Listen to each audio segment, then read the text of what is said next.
शाहू स्टेडियमवर सुरू असलेल्या राजेश चषक फुटबॉल स्पर्धेचा अंतिम सामना श्री शिवाजी तरुण मंडळ विरुद्ध पीटीएम यांच्यात झाला. सामन्याच्या पूर्वार्धात 32व्या मिनिटाला श्री शिवाजी तरुण मंडळाचा खेळाडू करण चव्हाण बंद्रे यानं गोल करत संघाचं खातं उघडलं. यानंतर 39व्या मिनिटाला पीटीएमचा खेळाडू अरबाज पेंढारी यानं गोल करत सामना 1-1 असा बरोबरीत आणला. पूर्वार्धापर्यंत सामना 1-1 असा बरोबरीत राहिला. उत्तरार्धात दोन्ही संघांकडून जोरदार चढाया करण्यात आल्या. सामन्याच्या 52व्या मिनिटाला ओंकार मोरे यानं गोल करत पीटीएमला 2-1 अशी आघाडी मिळवून दिली.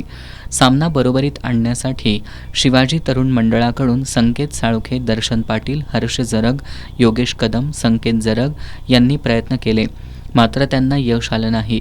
अखेरपर्यंत हीच आघाडी कायम राहिल्यानं पीटीएम संघानं हा सामना 2-1 अशा गोलफरकानं जिंकत राजेश चषकावर आपलं नाव कोरलं.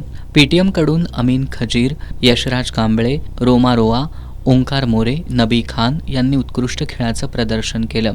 खासदार शाहू महाराज छत्रपती, आमदार राजेश क्षीरसागर, नगरसेवक ऋतुराज क्षीरसागर, बाबा महाडिक, माणिक मंडलिक आदी मान्यवरांच्या उपस्थितीत बक्षीस वितरण करण्यात आलं. राजेश चषकाचा मानकरी पाटाकडील तालीम मंडळ संघाला 1,25,000 रुपये रोख चषक, उपविजेता संघ श्री शिवाजी तरुण मंडळ संघाला 75,000 रुपये रोख आणि चषक प्रदान करण्यात आला.